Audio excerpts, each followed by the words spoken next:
let's talk about the final lie. And that is the very famous 10,000 hours rule.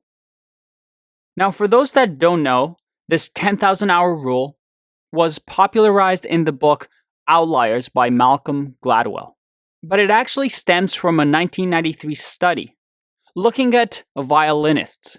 And the study was all about what makes a violinist an expert and what makes a violinist just a good violinist. So that is, what's the difference between the top masters when it comes to violins and the ones who were just okay or good enough? And this 1993 study was really exciting because what it reported was that those who were considered elite were the ones who practiced the most. This idea of deliberate practice, which we're going to get into the techniques section. So the answer was simple. Simply just practice more. The more you practice, the better you get. That's it. And it sounded nice, right? As humans, this was a nice concept to understand because the idea was if you put in 10,000 hours into a skill, then you become a master of it.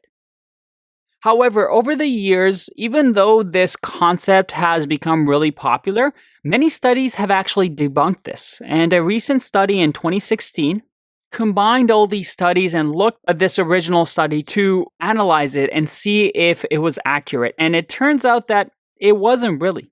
Yes, practice matters. We can't forget that. Practice is a very important part of improving a skill.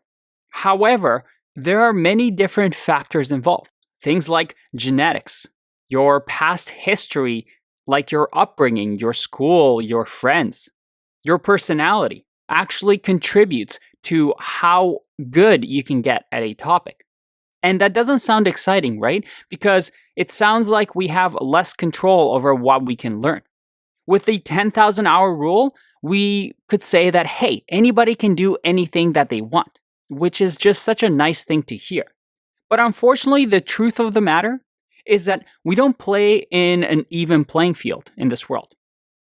When you think that it's unfair that you want to play basketball but you're short, well, that's life. Life is unfair. Not everybody starts at the same level.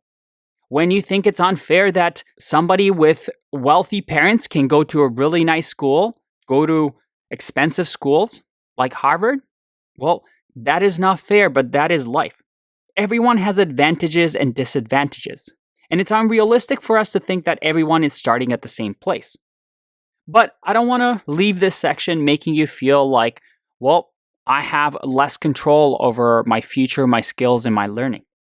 Because in fact, knowing this actually helps us.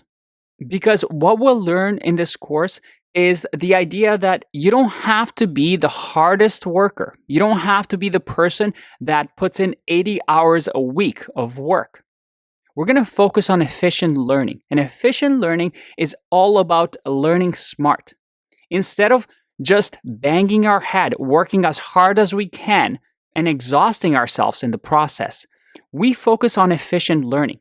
What are the things that we can do so that instead of just blindly studying something for 10,000 hours, how can we shorten that period? How can we use the things that we have to our advantage? And knowing that we don't play on an even playing field, how can we strategize? And how can we use different techniques to actually get to a place where we become masters? So the good news is that although it's not as simple as just practicing, we can use the upcoming sections in the course to actually develop skills that allows us to learn efficiently versus learning hard.